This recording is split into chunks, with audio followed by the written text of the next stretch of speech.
We will start with former students of Bucerius, Ambrož Arko, who in 2014 did the master program here, the Master of Law in Business, and thereafter started to work in the area of digitization. He started a startup, and I was surprised when I saw him 2 years ago when he came with a largely finished dispute resolution rules for startup in the area of blockchain. And that's also why we thought, okay, why we're not showing our former students here what they do when they leave Bucerius Law School. Ambrož is now, was the founder of, what's the name again, Tribunalis, and is now in a law firm working on the field of corporate and commercial law in Slovenia. He advises clients in the area of merger and acquisition and other business and financial transactions, but is still very much attached to the age of technology, meaning technology for dispute resolution. Ambrož, we are very happy that you're here. The floor is yours.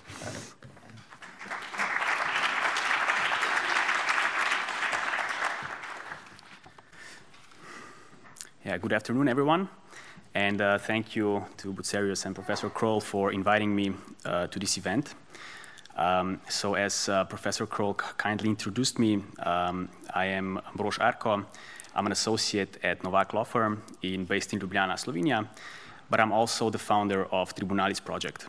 So Tribunalis is currently a research project with the objective to analyze and basically identify the best solutions at the intersection between dispute resolution and the blockchain technology.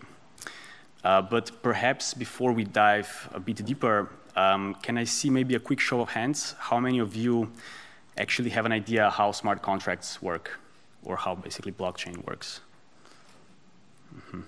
Okay, I see there are still some, not as many as I would like. Okay. So yeah. Okay. So my presentation will be basically divided in 3 parts. So firstly, I will briefly present some of the developments in the dispute resolution and the blockchain environment, just to give you an idea how the space has evolved over time. In my second part, I will focus on the key legal challenges of having a legally binding arbitration in the realm of smart contracts. And finally, I will conclude with some of the ideas and thoughts for the future in this space. So yeah, I have basically divided the so-called history of dispute resolution in this area in 2 broad periods. So the early period was basically the pre-smart contract period, and then the current period that we are seeing right now when smart contracts are being used. So basically, the first period actually began somewhere shortly after the invention of Bitcoin. It was actually launched in 2009, and the commerce at that point basically revolved around payments in cryptocurrencies. So what we actually saw was basically anonymous parties actually entering into some kind of commercial relationships with basically using anonymous money. So it was fairly obvious from the beginning that there had to be some kind of dispute prevention or dispute resolution systems in order for this system to work. So basically, I would say that 2 models somehow were introduced in this first period. So the first one was a so-called like a centralized administrator of a marketplace. So basically, this is how most of the dark web marketplaces worked, where they had some kind of illegal goods, where the buyer would basically transfer the Bitcoin to the platform, and then basically wait for the delivery of the goods. And then if those goods were not conforming to what he agreed with the seller, he would basically ask the platform, the administrator, to basically reverse the transaction, to send him the Bitcoin back. So what was fairly obvious in this system was that there was a lot of power concentrated in this platform. So the administrator was, on one hand, basically deciding the disputes on the merits, but on the other hand, he was also executing everything. So that actually led to a lot of scandals where such marketplaces would basically just take the money and shut down. So it was fairly obvious at that point that another system needed to be introduced. So very soon there was a system called multi-signature wallets that was introduced into this space. So the idea of multi-signature wallets was basically that you would have an account that is collectively held by numerous parties. So not only one, but perhaps two or three. So a very obvious example would be where the seller would have one key, so let's say one password to this account, the buyer would have the other one, and the arbitrator, which the parties appointed in advance, would have this third key. So the effect of this was that in case there was no dispute, the parties, so the buyer and the seller together, could actually transfer the money out of this account. But if there was a dispute between them, they would have to involve this third party, the arbitrator. And this third party would then side with one of the parties and actually have the transaction signed. So what we've seen in this early period was basically that there were no dispute resolution clauses, no clear rules. There was also no applicable law. And most of all, the decisions were actually enforced immediately. Perhaps it sounds like a horror story, but surprisingly, the system somehow worked, and in some cases, it still works. Moving on to the second period, perhaps for those of you who actually didn't raise their hands in the beginning, just a real quick and, of course, non-complete introduction to the smart contracts. So as it has been said before, the notion smart contract is a bit deceiving. It does not necessarily have to be smart or a contract per se, but it's rather a code that is actually a technological representation of the agreement between the parties. And this code, this smart contract code, therefore is representing a self-executable code based on the pre-agreed conditions of the parties. So I'll give you a very simple example how this works. So a very simple example would be an insurance smart contract. So perhaps a lot of you came here by an airplane. So for instance, imagine that you could buy an insurance for the flight delay. So how this would work is basically the smart contract which you actually purchased would have a sort of like a data fed into it, basically looking for whether or not the flight was late and whether or not you were on that flight. And in case the information fed into the smart contract would say, yes, the flight was late, then the money, so the insurance money, would automatically be paid to you as a passenger. So that's a very simple example how this might work. But the idea is that none of the parties could just unilaterally withdraw and that it actually executes automatically on its own. But there are numerous problems that could go wrong with such smart contracts. So firstly, perhaps the code is not exactly what the parties negotiated for.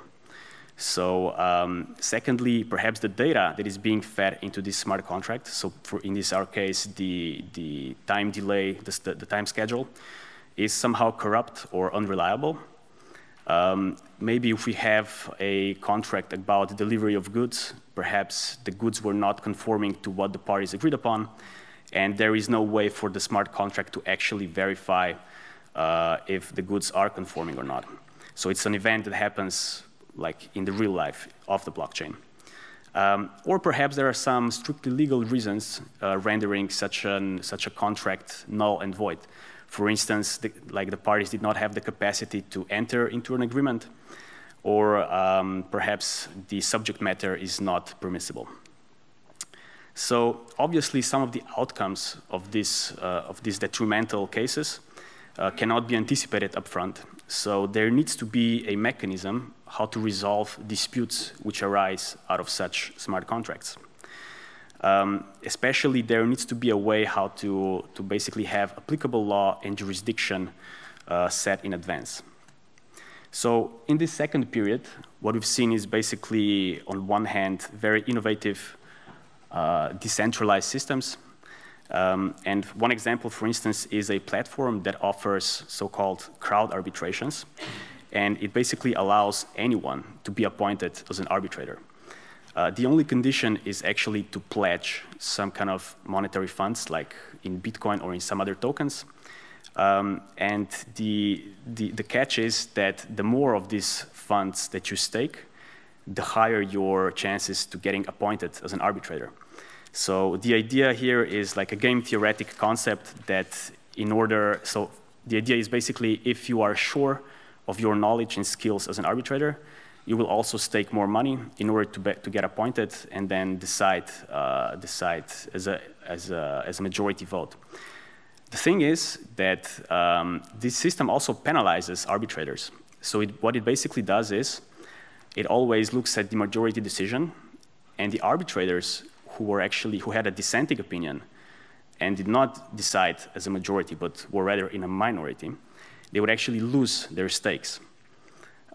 So this is like some kind of game theoretic principle that this platform envisaged.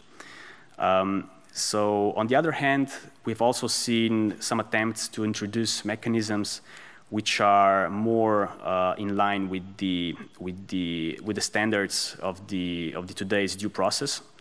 However, it has proven very hard to actually combine the characteristics of blockchain with the standards of the national arbitration laws or international conventions. So in my second part, I would actually like to focus on some of these questions, some of these legal questions more in detail. There are a lot of legal topics here, of course, to uncover, but just to focus on the three key ones. So firstly, I will discuss a little bit about the formation of the arbitration agreement.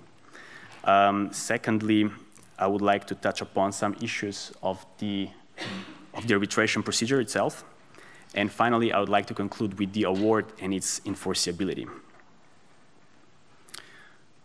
Okay, so we know that the validity of the arbitration clause is the cornerstone of arbitration. And in this regard, I would like to focus on two separate sets of requirements. So the general ones and the specific ones. So arbitration agreement, as any other agreement between the parties, needs to fulfill some of the general requirements of the law to which it is subjected. So most jurisdictions here prescribe elements such as offer and acceptance, capacity of the parties to enter into a contract, or even cause or consideration of the agreement. But in our particular case, what I think is especially interesting is that the parties are actually entering into a very specific type of arbitration clause. And in order to have a valid offer and acceptance, it is essential that they know what kind of clause, so it is essential that they know how this clause works, what is its nature, and what are the effects of these clauses. So in my opinion, these clauses are fundamentally different from the traditional clauses. So for instance, an arbitration clause in a smart contract could stop the execution of this smart contract, or it might have a predetermined way how to appoint the arbitrators. So in case when the parties are concluding such arbitration clauses, they need to have complete knowledge or the opportunity to receive such knowledge about the effects of the process they're submitting themselves to. So in many of the models that I've presented before, this is still not the case. And I believe that the solution would be to introduce some kind of detailed arbitration clauses with referral to the rules that are being used, whereby a very thorough audit of the code, of the underlying code, and the rules must be made in order to see that the code is actually conforming to what the rules are promoting. Secondly, we also need to examine some of the specific requirements for arbitration agreements. So already the New York Convention stipulates that the arbitration agreements must be made in writing. In our particular case, we can have smart contracts which are concluded entirely in code. And the question here is whether or not this could be sufficient to be deemed as as in writing. So we know that the New York Convention is somewhat flexible in the interpretation of the notion in writing, and might include also electronic communications, as long as, of course, the information contained in such clauses is accessible and usable for subsequent reference. And also we've seen that other works by the UNCITRAL highly promote the technological neutrality and also functional equivalence, which I believe is also, can also be used in these cases. So we have also some of the specific requirements when arbitration clauses might be valid or not. So for instance, that can be found mostly in local laws, especially in Europe. We have the requirement that arbitration clauses between traders and consumers may only be validly concluded after the dispute arises. And the point of many of these smart contract systems is that you actually pre-agree on all on the contract as well as on the mechanism of dispute resolution. Okay, so moving on to the second set of challenges, which actually revolves around the procedure and the due process. So I would actually focus on two things: the seat of arbitration and the transparency of the arbitration rules. So I find this a very interesting debate. We know that the seat of arbitration has a lot of very important implications, such as governing the relationships within the arbitration, as well as the relationships between the arbitration and the courts. But the reality is that in many of these presented cases, although many of these presented models, although they are presenting themselves as legally binding, we do not see any reference as to the seat. And sometimes this is made out of ignorance. Sometimes it's actually made intentionally, not to be bound by any local law. But this then actually begs the question, is it possible that such seat-less arbitrations can actually be recognized as valid at all? And here we actually see some parallels to a very, very old debate that was actually revolved around the theory, so-called delocalization theory. So a very long time ago, there was a debate in the international commercial arbitration domain whether an arbitration could actually be perceived as a freely floating concept. So basically free of any national jurisdiction and free of lex arbitri, basically. And subsequently, could such an award that is being rendered and might not even comply with the local law still be enforced in some other jurisdictions? So in our case, we would take this debate even further, saying, okay, can we actually have an arbitral award which was being rendered without any seat designated, and can we actually enforce such an award? So in this delocalization theory debate, it was very obvious that the majority opinion was we do need a seat and we need to observe the local rules before any such arbitration award can be recognized. But it would still be interesting to see if smart contracts could somehow reinstigate or reactivate this debate and maybe even change the course of it. Maybe a few short points about the rules. So as described in the beginning, some of the models are offering very innovative rules on the procedure. So I believe not enough has been done to study all the aspects of fairness and assurances given to the parties.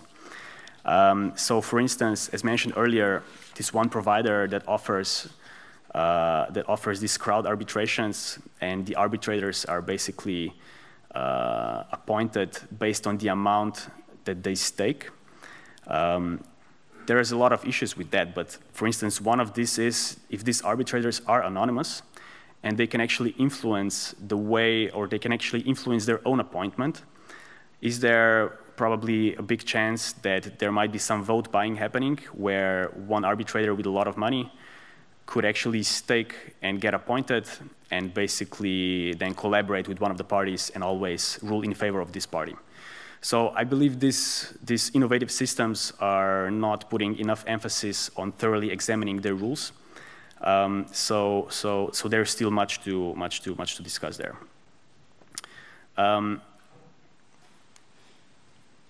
Yeah, and coming to my last point of the legal challenges regarding the arbitral award and the enforceability of such awards. I think this is actually the most important question when it comes to arbitration, legally binding arbitration, and smart contracts. So the key point here is that since smart contracts often hold some funds, they also act as some kind of digital escrow account, but without any specifically designated escrow agent. Such structure is actually fundamentally different from the traditional systems where we have some intermediaries such as banks or notaries. And they are actually, in the end, the ones who execute the arbitral awards after the awards are recognized. But with a smart contract, in case of a dispute, the arbitrator renders the final award, and there is actually no need for any governmental intervention to facilitate this execution, since the technological system that was designed by the parties in advance and agreed upon by the parties in advance actually allows this direct enforcement. So this opens up a whole new topic of private enforcement, which I think is in a way unprecedented and not directly predicted by the New York Convention or other laws. And I believe the question we need to ask ourselves is, can parties actually validly agree not only on the dispute resolution, but also on the enforcement of the awards? And I would like to look at this problem from two different angles. Firstly, by examining the effects of a rendered arbitral award, and secondly, by analyzing the extent of party autonomy. So, firstly, once the award is rendered, it actually has all sorts of effects. So it is final and binding when issued by the tribunal, and may produce res judicata effects, but also could produce grounds for the parties to voluntarily comply with the obligations in the award. So the question is, could one argue that perhaps after the award is rendered using such smart contract system, the parties actually voluntarily agreed to comply with the enforcement? The second question is, could also be argued that in case there is no state apparatus needed for the enforcement itself, is there any need to recognize such an award? And does that all mean that since parties agreed on such enforcement in advance, that there should be no remedy for blatant breaches of due process? And this actually brings us to the party autonomy and how far can the parties actually take this.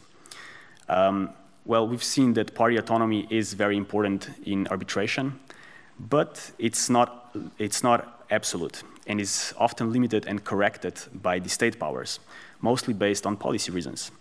So the New York Convention, for instance, establishes rules when the court, where the award is being enforced, may reject the enforcement based on the reasons of arbitrability and public policy.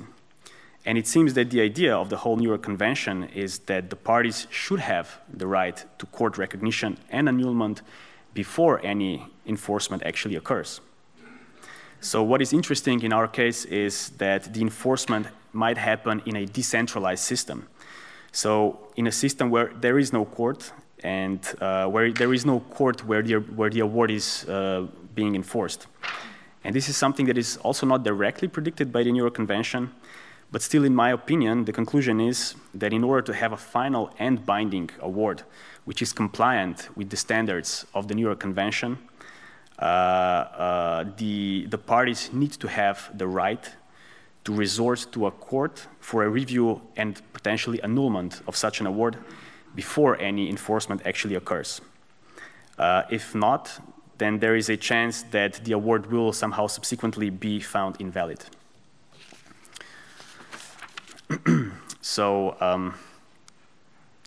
I would like to conclude with a few final remarks. So firstly, I think that there is a great importance of having some kind of dispute resolution mechanisms dedicated for the smart contract realm. Perhaps this will not be the New York Convention compliant arbitration system, but it will be some other kind of system. Because smart contracts are a new way of designing contractual relationships, and they do require attention when it comes to dispute resolution. Secondly, it seems that this new wave of dispute resolution and arbitration will firstly be developed outside of the New York Convention standards, and it will probably be used for disputes which are very small in their amounts and are also not legally complex to resolve.